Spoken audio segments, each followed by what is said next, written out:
The laudanum bottle felt heavy in Amelia Franklin's trembling hand as she counted out the small brown pills onto her palm in the back room of the general store. Her vision blurred by tears that had been falling for 3 days straight since they buried her father in the hard Arizona soil. She had reached 17 when the stranger's dusty boots appeared in her line of sight, and before she could close her fingers around the pills, a calloused hand swept them away with surprising gentleness, scattering them across the wooden floorboards like seeds that would never take root. "Not today. Not ever like this," the cowboy said, his voice rough as desert wind but carrying an unexpected warmth that made her look up into gray eyes that seemed to hold both sorrow and determination in equal measure. Amelia's breath caught in her throat, anger and shame flooding through her in waves. "You have no right," she whispered, but her protest lacked conviction because somewhere deep inside, beneath the crushing weight of grief and loneliness, a small part of her felt grateful that someone had cared enough to stop her. The cowboy crouched down, his leather chaps creaking softly, and his face was weathered by sun and wind, probably 30 years of hard living etched into every line. "Name's Marcus Mitchell," he said quietly, "and you're right, I got no right. But I just rode 300 miles from Tucson to meet with Samuel Franklin about buying horses, only to find out he died 4 days ago. The clerk out front said his daughter was back here sorting through his things, looking mighty troubled, so I came to pay my respects." "He's gone," Amelia said, her voice breaking. "Fever took him so fast.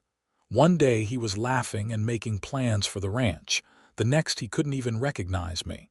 And now I'm alone with debts I cannot pay and men circling like vultures wanting to take everything my father built." Marcus studied her face for a long moment, then slowly gathered up the scattered pills, dropping them back into the brown bottle and corking it firmly. "These won't solve nothing," he said. "They'll just pass your pain on to everyone who ever cared about you and waste whatever your father spent his life trying to build for you." "What do you know about it?" Amelia demanded, finally finding some fire in her belly. "What do you know about losing everything?" "More than you might think," Marcus replied, standing and offering her his hand. "Lost my whole family to cholera when I was 15. Ma, Pa, 2 sisters, and my baby brother, all in the span of 2 weeks back in Kansas. I thought about ending it then too, even had a rope tied and thrown over a barn beam. But my neighbor, old Charlie Weston, he found me standing on that barrel and he said something I never forgot." Despite herself, Amelia found she wanted to hear it. "What did he say?" "He said that dying was easy, that any coward could quit when things got hard. But living, really living and fighting and building something good from the ashes, that took real courage. He said the people we love don't leave us their pain as inheritance. They leave us their strength, their dreams, and their hope that we'll do better than they did." Amelia felt fresh tears sliding down her cheeks, but these felt different somehow, less like drowning and more like rain washing away dust. "I don't feel strong. I feel like I'm falling apart." "Then let someone help hold you together until you remember how to stand on your own," Marcus said simply. "Your father, Samuel, he was a good man from everything I heard. Had the best horse breeding operation between here and Tombstone. He wouldn't want this for you." The truth of those words hit Amelia like a physical blow. Her father had been so proud of their ranch, of the bloodlines he had carefully cultivated over 20 years. The Franklin Ranch had provided horses for the cavalry, for the ranchers, for anyone who needed an animal that could survive the brutal Arizona territory. And here she was, ready to throw it all away because the burden felt too heavy. "I don't know how to run a ranch alone," she admitted, her voice barely above a whisper. "I know horses, I grew up with them, but the business side, the negotiations, the contracts, Papa always handled that. And now Carlton Mayers from the bank says I have 60 days to pay off the loan Papa took out last year or he'll foreclose. It's $3,000. I have maybe 200 to my name. Marcus's jaw tightened. Carlton Mayers is a snake. I've heard about him from other ranchers. He likes to loan money to people he knows will struggle to pay it back. Then he takes their land for pennies on the dollar and resells it for a profit. Knowing that doesn't help me, Amelia said bitterly. In 60 days, everything will be gone anyway. Not if you sell horses, Marcus said thoughtfully. I came here looking to buy 20 head of good working horses for a ranch I'm setting up north of here, near the Dragoon Mountains. I'll pay fair price, $60 a head. That's $1,200 right there. And if the Franklin Ranch has the reputation I've heard, there must be other buyers who would jump at the chance to purchase from you. Hope flickered in Amelia's chest, small and fragile as a candle flame in the wind. You would really buy from me, even though my father is gone. If the horses are as good as advertised, absolutely, Marcus said. In fact, why don't I ride out to your place today, take a look at what you've got? I need to be heading back in a few days, but I could stay in town until we work out a deal. Amelia hesitated, years of proper upbringing warring with desperate need. It was 1882, and a young woman inviting a strange man to her ranch would be considered scandalous, but what choice did she have? She needed this sale, and more than that, she needed to believe that there was a way forward. All right, she said finally. The ranch is 5 miles west of Bisbee, up toward the Mule Mountains. You'll see the Franklin brand on the gate.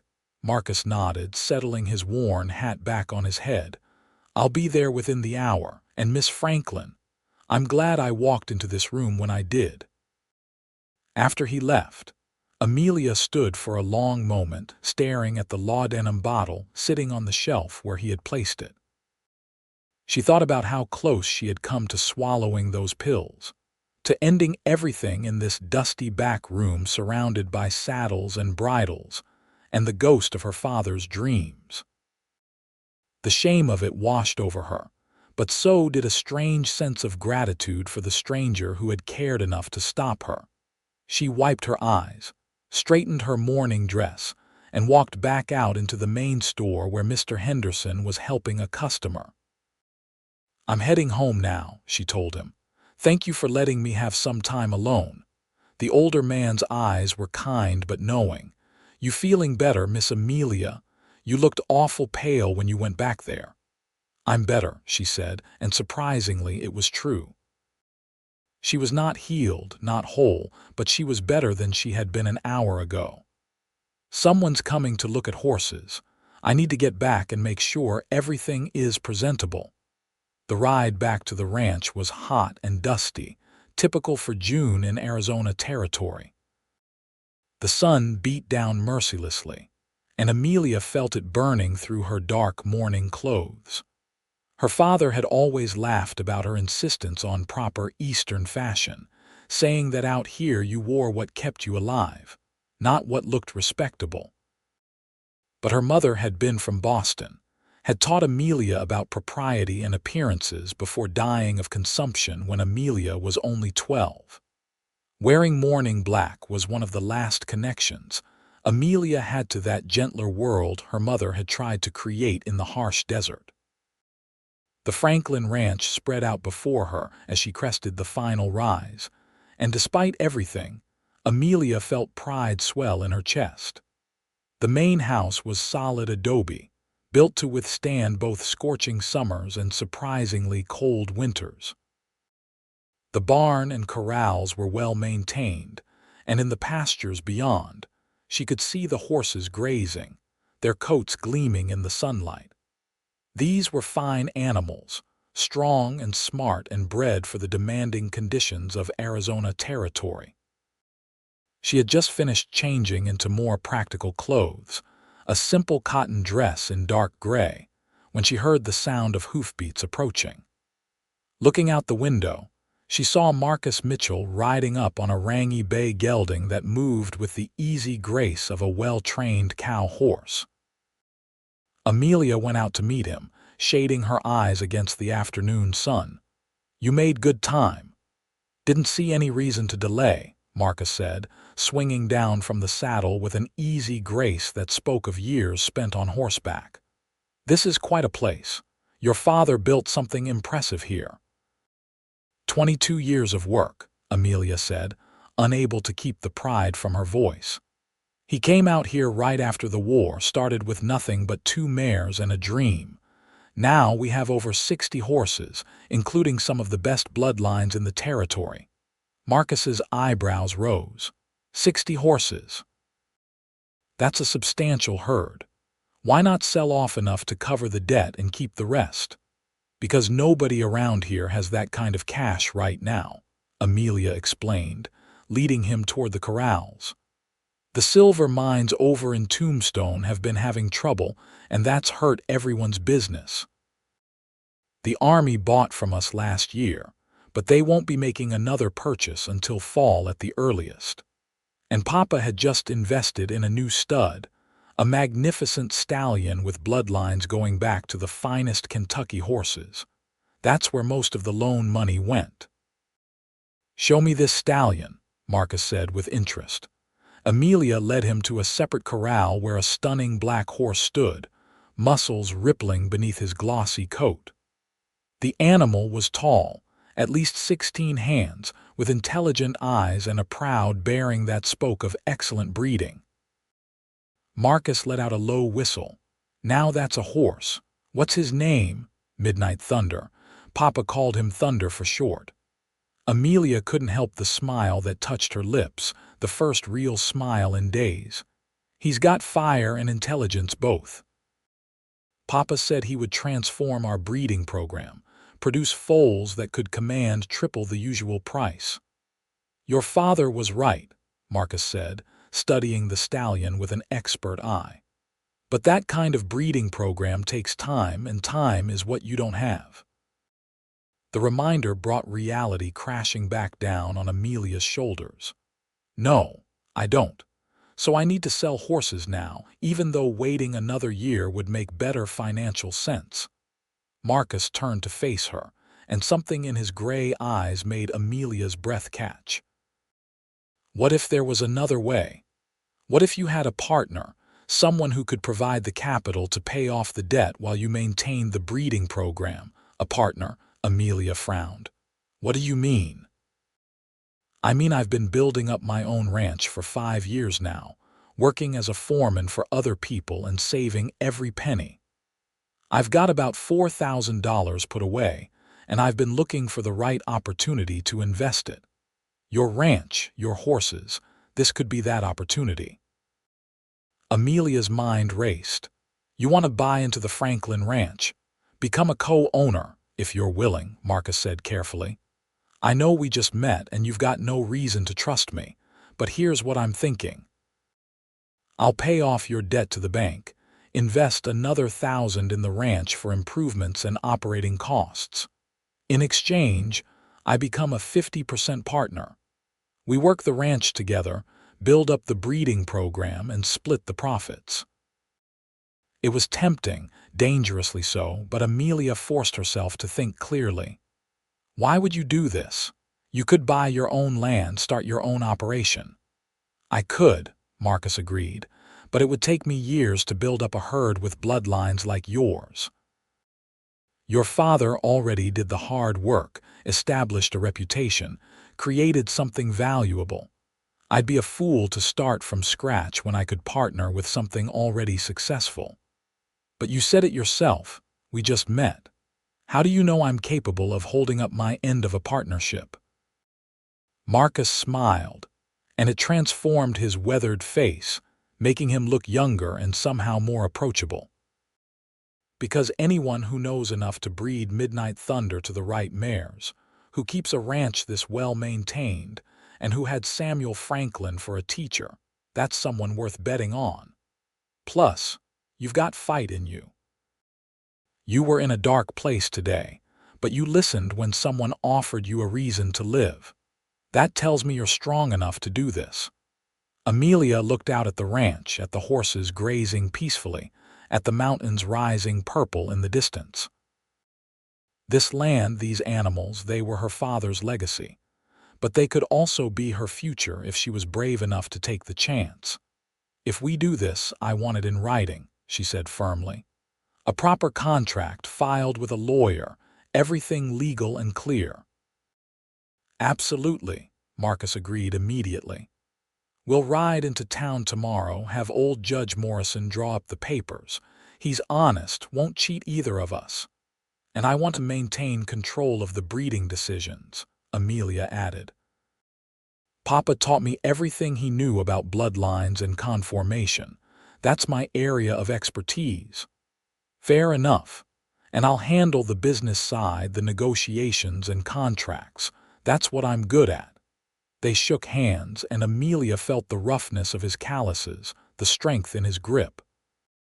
This was a working man, someone who understood the demands of ranch life. Maybe, just maybe, this partnership could actually work.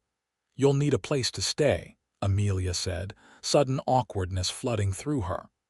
"The bunkhouse has a room that's clean. My father's foreman used to stay there before he left for California last month." "That would be fine," Marcus said. "I appreciate it." Over the next few days, a strange routine developed. Marcus proved to be a hard worker, up before dawn to help feed the horses and mend fences. Amelia found herself watching him when she thought he was not looking, noticing the way he moved with quiet confidence, the gentleness with which he handled even the most difficult horses. They rode into Bisbee together to meet with Judge Morrison, and true to his word, Marcus had the papers drawn up fairly. The contract specified that Amelia retained control of all breeding decisions, while Marcus would handle financial negotiations and business matters. Profits would be split equally, and should one partner wish to leave, the other would have first right to buy them out at fair market value. "This is unusually generous," Judge Morrison noted, looking at Marcus over his spectacles. "Most men would insist on majority control if they're putting up all the capital." "Most men would be fools," Marcus replied. "Miss Franklin has expertise I lack, and this ranch is her inheritance. I'm not looking to steal anything from her, just to build something together." After they signed the papers and filed them officially, Amelia felt a weight lift from her shoulders. The debt to Carlton Mayers was paid in full. The ranch was secure, and she had a partner who seemed genuinely invested in their success. But as the days turned into weeks, Amelia found herself noticing things about Marcus that had nothing to do with business. The way his eyes crinkled when he smiled. The low rumble of his laugh when one of the horses did something amusing. The careful way he asked her opinion on everything, never dismissing her ideas or talking over her. It had been a long time since Amelia had thought about romance. There had been a boy back when she was 17, a banker's son from Tucson, but her father had disapproved, saying the boy knew nothing about real work. The relationship had fizzled out, and Amelia had convinced herself she was content with just the ranch and her father's company. Now she was 23, alone except for a business partner who was beginning to feel like something more. It happened one evening in early July. They had spent the day working with a particularly difficult mare who was about to foal, and both of them were exhausted, covered in dust and sweat. They sat on the porch of the main house as the sun set, painting the sky in shades of orange and red that seemed to set the desert on fire. "This is my favorite time of day," Amelia said softly, "when the heat finally breaks and everything goes quiet."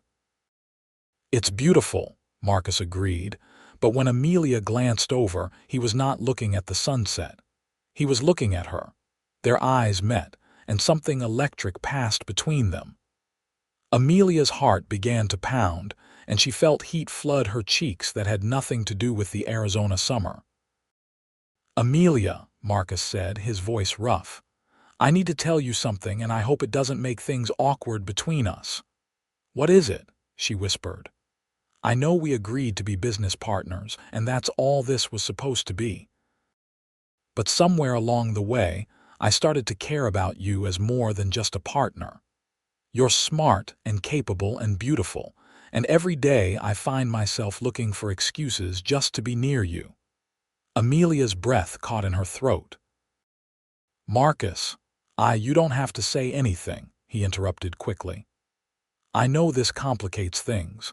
I know we have a business relationship to maintain, but I couldn't keep pretending I didn't feel this way. It felt dishonest, and you deserve honesty." For a moment, Amelia sat frozen, her mind whirling. She could feel the weight of this moment, understanding that whatever she said next would change everything between them. She could retreat into safety, maintain the professional distance of business partners. Or she could be brave, admit the feelings that had been growing in her own heart. "The day we met, I was ready to die," Amelia said slowly. "I thought I had nothing left to live for, that the pain of losing my father was too much to bear. But you stopped me. You gave me a reason to keep fighting. And these past weeks, working beside you, watching you care for this ranch like it matters to you as much as it does to me, I found myself feeling things I thought I would never feel." "What things?" Marcus asked, leaning forward, his gray eyes intent on her face. "Hope," Amelia said simply. "And joy, and something deeper that frightens me because it feels so strong so fast." Marcus reached out and took her hand, his calloused fingers warm and gentle. "I'm frightened too. I lost everyone I loved once before, and the thought of caring that much again, of risking that kind of pain, it terrifies me. But I think you're worth the risk, Amelia. I think we could be worth the risk." "What if it doesn't work?" Amelia whispered. "What if we ruin everything we've built?" "What if we don't?" Marcus countered. "What if we build something even better than a successful ranch? What if we build a life together, a real partnership in every sense of the word?" Amelia felt tears prick her eyes, but these were not tears of grief or despair. These were tears of possibility, of hope reborn from ashes. "I would like that," she said. "I would like that very much." Marcus smiled, that wonderful transformation of his weathered face, and gently squeezed her hand. "Then we'll take it slow, do this right. I'm not going anywhere, Amelia. We have all the time in the world." But taking it slow proved difficult when every moment they spent together only deepened their connection. They worked side by side during the blazing days, and in the evenings they sat together on the porch, talking about everything and nothing. Marcus told her about his childhood in Kansas, about the farm his parents had worked, about the devastating loss that had driven him west. Amelia shared memories of her mother, of her father's quiet strength, of the dreams she had harbored for the ranch. In August, the mare they had been worried about finally gave birth to a strong colt with his mother's gentle disposition, and Midnight Thunder's elegant conformation. They stood together in the barn at 3 in the morning, watching the newborn struggle to his feet on wobbly legs, and when Marcus put his arm around Amelia's shoulders, she leaned into his warmth without hesitation. "Your father would be so proud," Marcus murmured. "I wish he could have met you," Amelia replied. "I think he would have liked you. I hope so. I hope I'm living up to the trust he would have wanted for you." Amelia turned to face him, and in the dim lantern light of the barn she could see the sincerity in his eyes. "You saved my life, Marcus. You gave me back my future. I think my father would have considered that more than enough."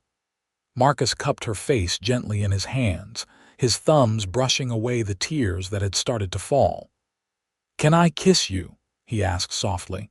In answer, Amelia rose on her toes and pressed her lips to his. The kiss was gentle at first, tentative, both of them learning the shape and feel of each other. But then Marcus pulled her closer, and Amelia wrapped her arms around his neck, and the kiss deepened into something that felt like coming home. When they finally broke apart, both breathing hard, Marcus rested his forehead against hers. "I love you, Amelia Franklin. I think I've loved you since the moment I swept those pills from your hand and saw the fight still burning in your eyes." "I love you too," Amelia whispered, the words feeling both terrifying and absolutely right. "I never thought I could feel this way, but I do. I love you, Marcus Mitchell." They were married in September, a simple ceremony in the small church in Bisbee with Judge Morrison serving as witness. Amelia wore her mother's wedding dress, carefully preserved for over a decade, and Marcus wore a new suit that made him look uncomfortable but devastatingly handsome. When the preacher pronounced them husband and wife, and Marcus kissed her in front of God and witnesses, Amelia felt her father's presence like a benediction, a final gift of approval and love. The ranch prospered under their joint management. Marcus proved to be a shrewd negotiator, securing contracts with the Army, with freight companies, with ranchers all over the territory. Amelia's breeding program produced foals that were quickly gaining a reputation for intelligence, endurance, and beauty. By the following spring, they had paid back Marcus's initial investment and were turning a solid profit. But more than the financial success, they had built a life together that felt richer than any amount of money could provide. They worked together during the days, pushing each other to be better, arguing occasionally about methods but always respecting each other's expertise. In the evenings, they sat together on the porch, watching the sunset paint the desert in impossible colors. And at night, they lay tangled together in the big bed that had once been Amelia's father's, creating new memories to replace the old sorrows. In the spring of 1884, Amelia discovered she was pregnant. The news filled her with equal parts joy and terror. She had watched her mother die young, had seen countless women in the territory succumb to the dangers of childbirth. But Marcus held her close and promised that they would get through it together, that he would hire the best doctor in Arizona if necessary. "We're going to have a family," he murmured against her hair. "A real family, Amelia. Children who will never know what it feels like to be alone, who will grow up with parents who love them and each other. What if something goes wrong?" Amelia asked, voicing the fear that had been gnawing at her. "Then we'll face it together," Marcus said firmly. "But nothing is going to go wrong. You're strong, Amelia. You're the strongest person I know, and our baby is going to be just as strong." The pregnancy progressed smoothly through the hot summer months. Amelia continued working on the ranch, though Marcus fussed and worried and tried to get her to take it easy. She laughed at his concern but secretly loved how protective he was, how much he clearly cared. In October, just as the brutal heat was finally breaking, Amelia went into labor. Marcus rode hell for leather into Bisbee to fetch Dr. Sarah Chen, one of the few female doctors in the territory and known for her skill with difficult births. The labor was long and hard, lasting nearly 18 hours, and there were moments when Amelia thought she might not survive it. But Marcus stayed by her side the entire time, holding her hand, whispering encouragement, refusing to leave even when the doctor suggested he might be more comfortable waiting elsewhere. "I'm not leaving," Marcus said firmly. "We started this journey together, and we're finishing it together." When their son finally arrived, red-faced and screaming lustily, Amelia felt a rush of love so powerful it nearly overwhelmed her. The baby was perfect, with a shock of dark hair and gray eyes that she knew would lighten as he grew. "What should we name him?" Marcus asked, cradling the tiny bundle with a gentleness that made Amelia's heart swell. "Matthew," Amelia said immediately. Matthew Samuel Mitchell, after your father and mine. Marcus's eyes grew bright with unshed tears. That's perfect. Matthew Samuel it is. Raising a baby on a working ranch proved to be challenging, but they managed through a combination of determination, love, and occasional help from neighboring ranch wives who took pity on the young family. Matthew was a happy baby, content to sleep in a basket in the barn while his parents worked, growing strong and brown in the Arizona sunshine. When Matthew was 2 years old, Amelia found herself pregnant again. This time, the pregnancy was easier, and she gave birth to a daughter they named Anna Marie, after both of their mothers. Anna had her mother's dark eyes and her father's stubborn chin, and from the moment she could crawl, she was determined to follow her older brother everywhere. The ranch continued to thrive. They expanded their operation, buying additional land from a neighbor who was retiring and moving back east. They hired on 2 permanent hands, young men who were hard workers and loyal. The Franklin Mitchell Ranch, as it was now known, became one of the most respected horse breeding operations in Arizona territory. But through all the success, all the growth, what mattered most to Amelia was the family they had created. She would watch Marcus teaching Matthew how to gentle a young horse, his patience and gentleness evident in every movement. She would rock Anna to sleep at night, singing the same lullabies her own mother had once sung to her. And she would remember that terrible day when she had counted out pills, ready to end everything, and the cowboy who had swept them away and given her back her life. On their 5th wedding anniversary, Marcus surprised Amelia with a gift. He led her out to the barn where a new sign hung over the main door. It read, Franklin Mitchell Ranch, established 1860, rebuilt 1882. And below that, carved carefully into the wood, were the words where hope begins again. I wanted something to commemorate not just what your father built, but what we've built together, Marcus explained, his arm around her waist. This ranch is about more than just horses. It's about second chances, about choosing life even when death seems easier. It's about love that heals old wounds and creates new possibilities. Amelia turned in his arms, standing on her toes to kiss him softly. You gave me those things. You gave me hope when I had none, love when I thought I would never feel it, a future when I was ready to end everything. We gave those things to each other, Marcus corrected gently. You saved me just as much as I saved you, Amelia. Before I met you, I was just existing, working hard and saving money but never really living. You taught me that it was safe to love again, safe to build a family, safe to put down roots and invest in something more permanent than the next paycheck. They stood together in the fading light, holding each other, while inside the house their children played under the watchful eye of Rosa, the woman they had hired to help with the household. The horses in the corrals whinnied softly to each other, and somewhere in the distance, a coyote called to its mate. As the years passed, the Franklin Mitchell Ranch became legendary throughout Arizona territory.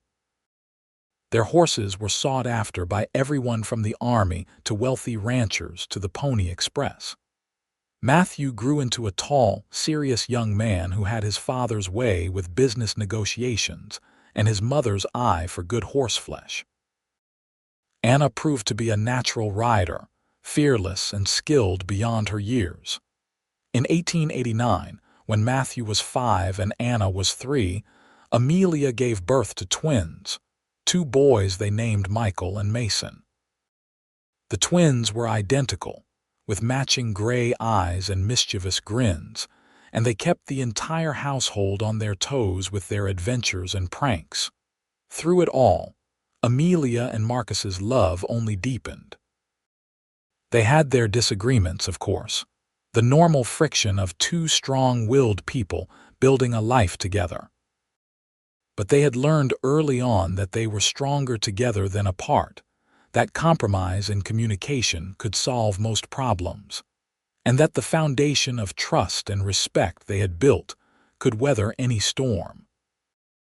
In 1893, Arizona was still several years away from statehood, but the territory was growing and changing rapidly.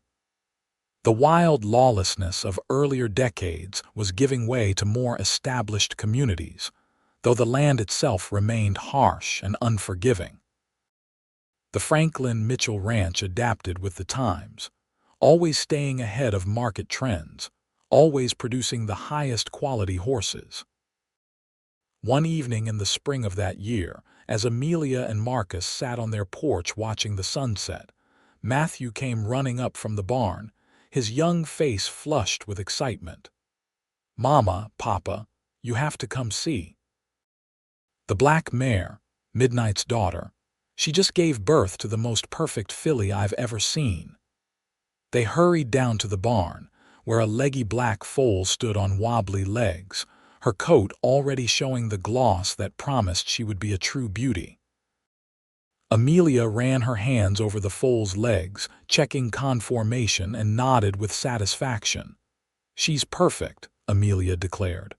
"Look at that chest, those hindquarters. She's going to be something special."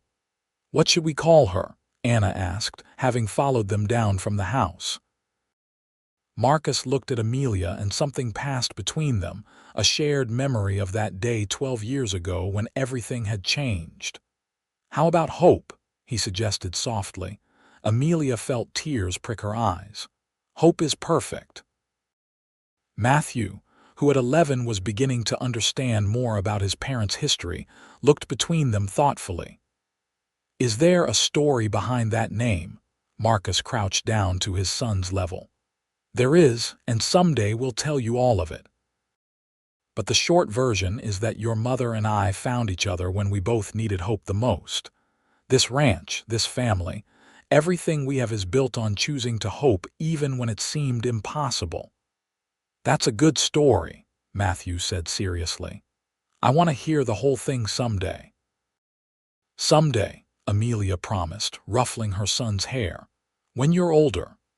That night, after the children were asleep, Amelia and Marcus lay together in their bed, the window open to let in the cool night air. "You ever think about that day?" Marcus asked quietly. "The day we met?" "Sometimes," Amelia admitted.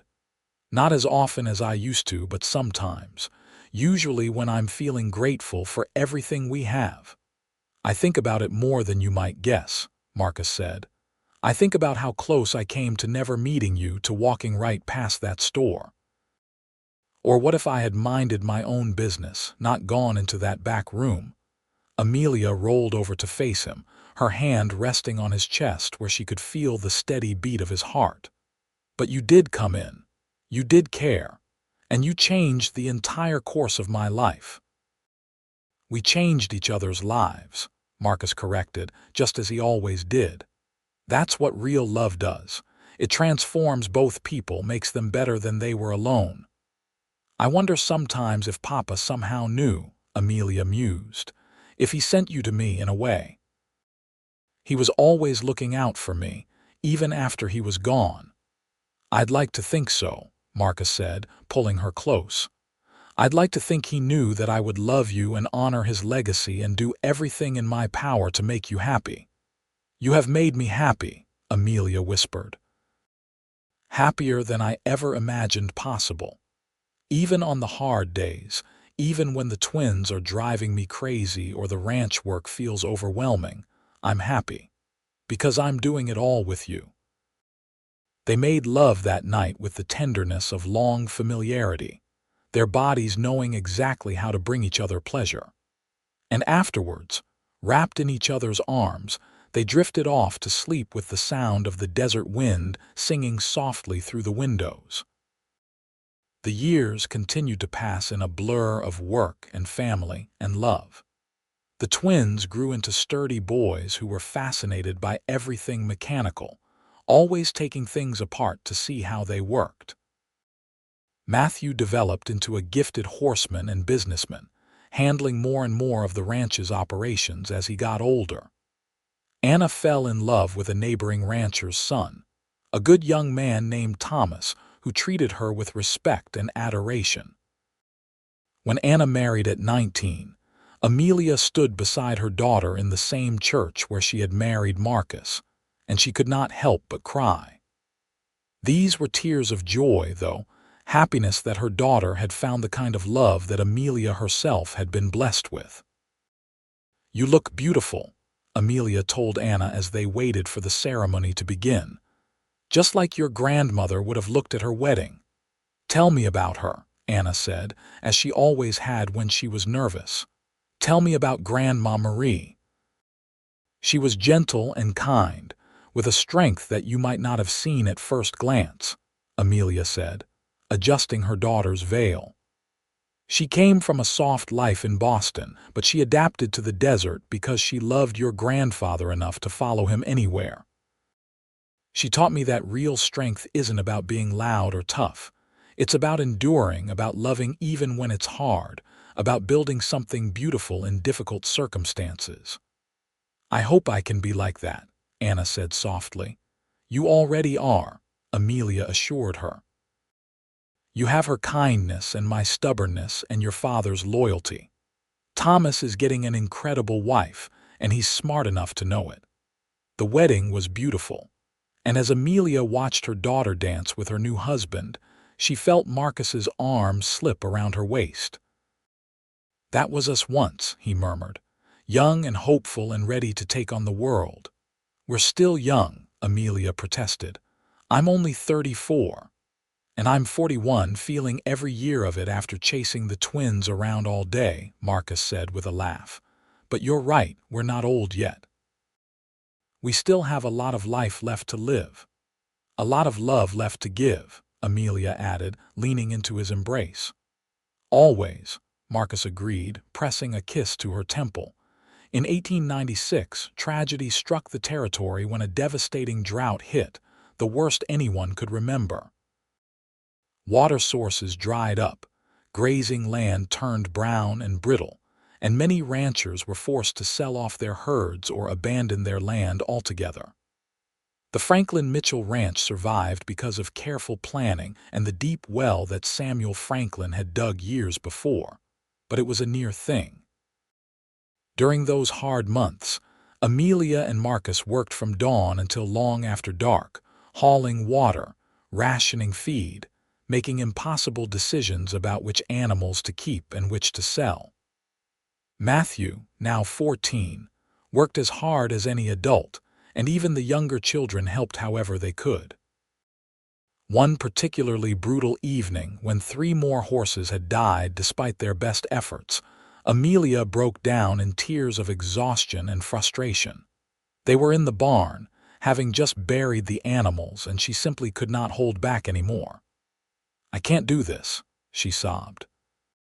"I can't watch everything we built die slowly." Marcus pulled her into his arms, and she felt the tremor in his own body, the exhaustion and fear he was fighting to hide. "We'll get through this," he said, but even his voice was rough with doubt. "We've survived worse." "Have we?" Amelia demanded, pulling back to look at him. "Marcus, we could lose everything. All the years of work, all the dreams, everything could be gone." "Then we'll start over," Marcus said firmly, and suddenly there was steel in his voice again, the determination that had first attracted her to him. "Amelia, listen to me. The worst thing that could happen is not losing the ranch.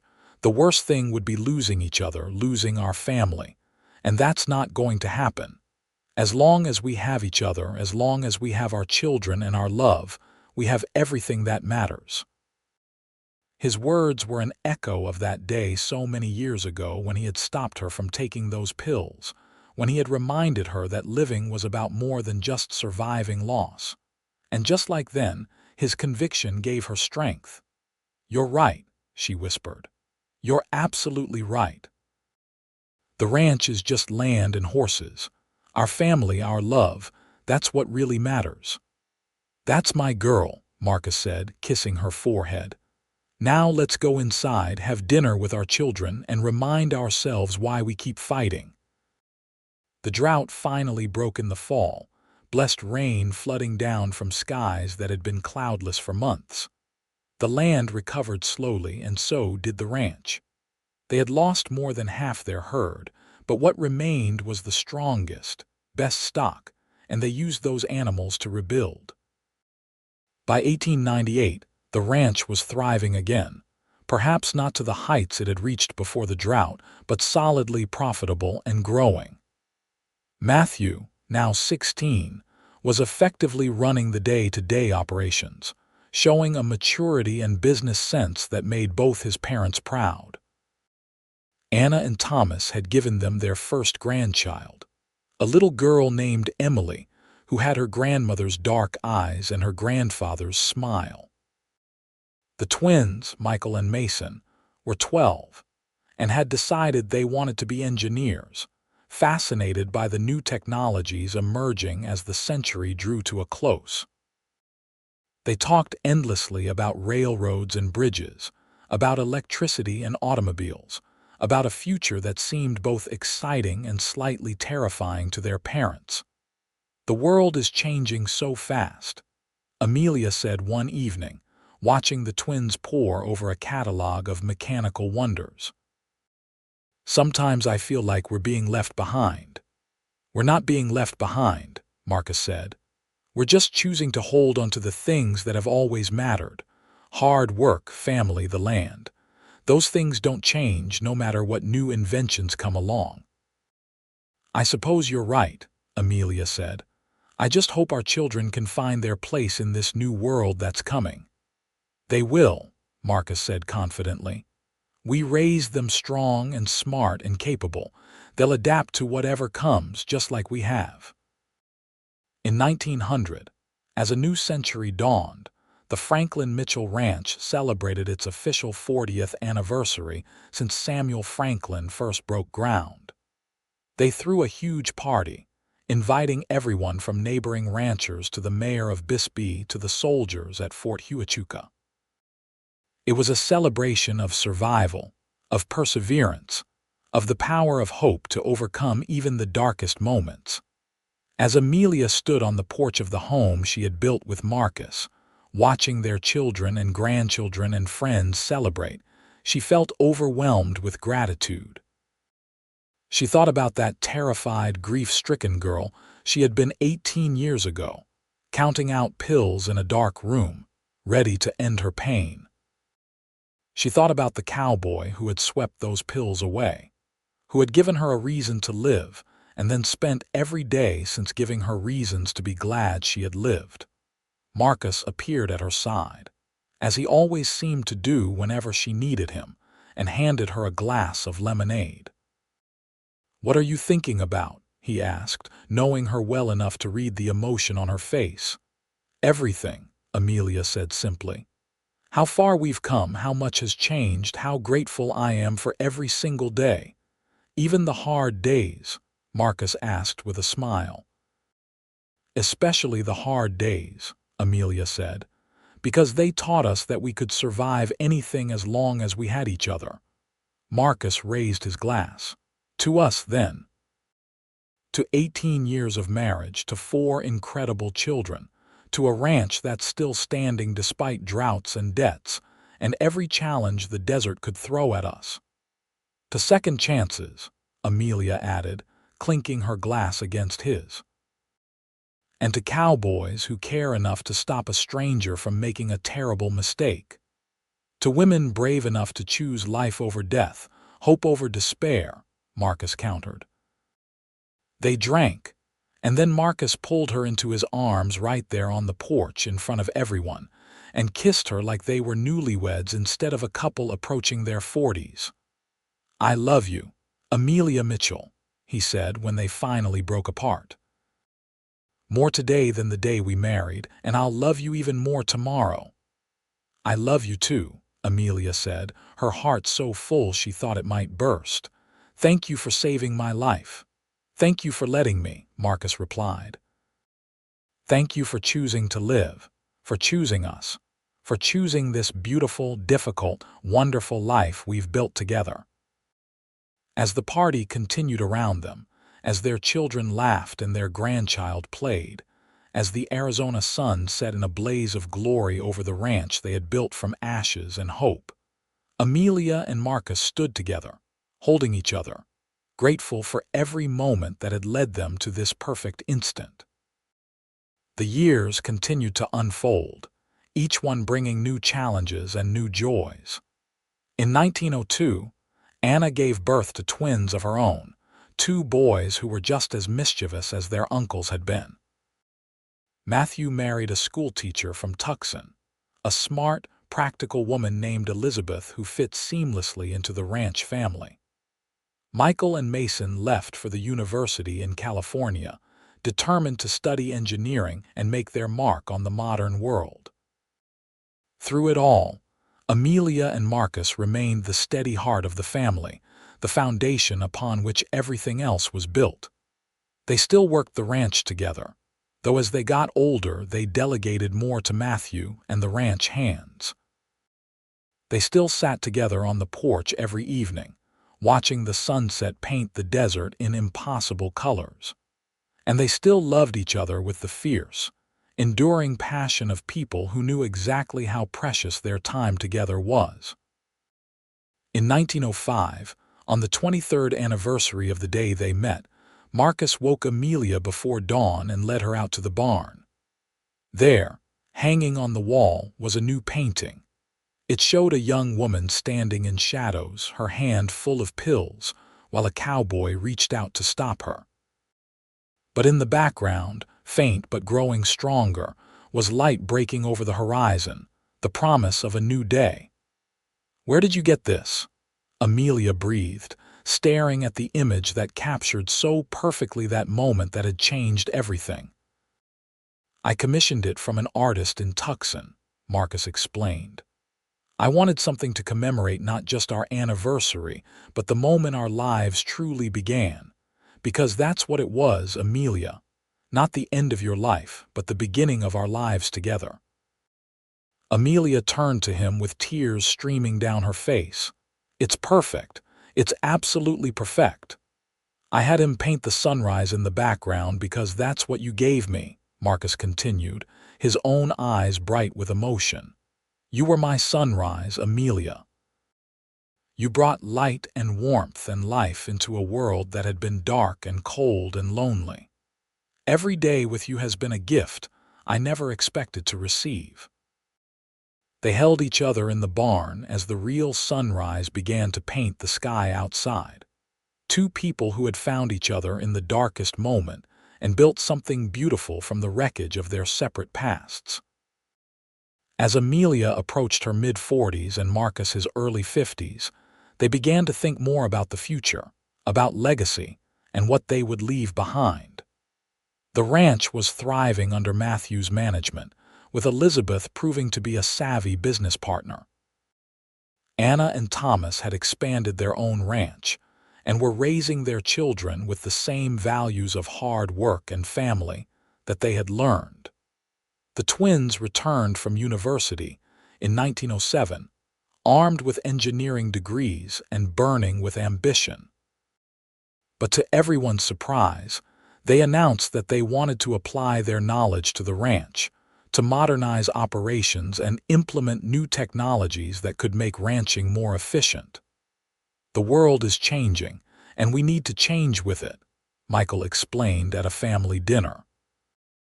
"We can install a windmill for pumping water, use new fencing techniques, maybe even bring in electricity within the next few years."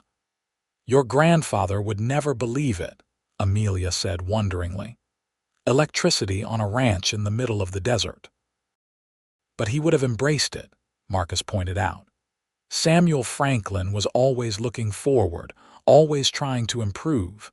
I think he would be proud of his grandsons for wanting to do the same." The ranch continued to evolve, blending the old ways with new innovations.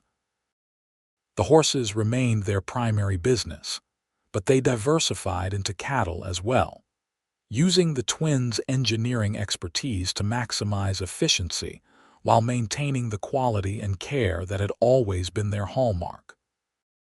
In 1910, Amelia and Marcus celebrated their 28th wedding anniversary.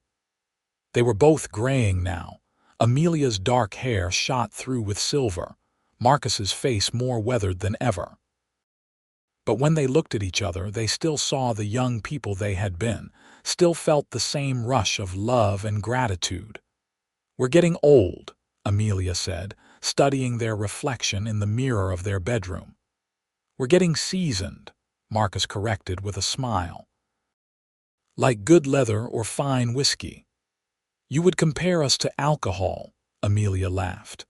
"Better than comparing us to dried beef," Marcus pointed out, making her laugh harder. They made love that night with the slow, patient passion of people who knew every inch of each other's bodies, who could bring each other pleasure with the lightest touch or the right word whispered at the perfect moment. And afterwards, lying tangled together, they talked about the future. "What do you want, Amelia?" Marcus asked. "If you could have anything, do anything, what would it be?" Amelia thought about it seriously. "I want to see our grandchildren grow up. I want to watch the ranch continue to thrive. I want to keep waking up next to you every morning for as long as we're both alive. That's all. That's everything." "That's everything," Marcus agreed, kissing her softly. "And it's more than I ever thought I would have. You gave me that, Amelia. You gave me a reason to live, a family to love, a legacy to be proud of." "We gave that to each other," Amelia said, as she always did. "In 1912, Arizona finally achieved statehood, becoming the 48th state in the Union. It was a momentous occasion, celebrating the transformation of a wild territory into a recognized part of the nation. The Franklin Mitchell Ranch, now one of the oldest and most respected operations in the state, was frequently mentioned in newspapers and journals as an example of Arizona's pioneering spirit. They were interviewed by a journalist from Phoenix, a young woman who asked them to tell the story of how they met and built the ranch. Marcus and Amelia exchanged a look, a full conversation happening in that glance. How much should they tell? How much was too personal, too raw? "We met in Bisbee in 1882, Marcus began carefully. "Amelia had just lost her father, and the ranch was in danger of foreclosure. I had some capital and was looking for an investment opportunity. We formed a partnership, and over time, that partnership became something more." "It sounds very practical," the journalist said, clearly hoping for something more romantic. Amelia smiled, understanding what the woman wanted but not willing to share the full truth of that desperate day. "Sometimes the most practical decisions lead to the most romantic outcomes." We were both at crossroads in our lives, both needing something the other could provide.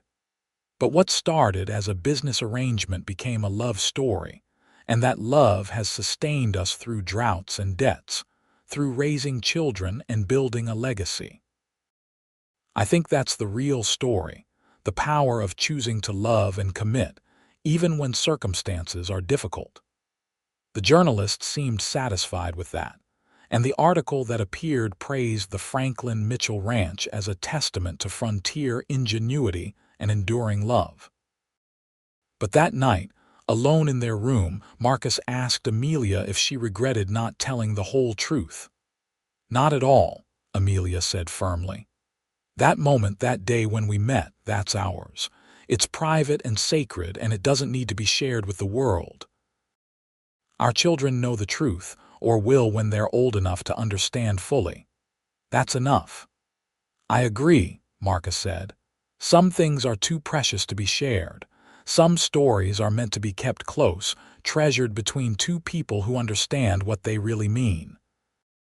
They sat together in comfortable silence, each lost in memories of that day 30 years ago when a grieving woman and a lonely cowboy had found each other in the darkest moment and chosen to build something beautiful. As they moved into their 60s, both Amelia and Marcus began to slow down.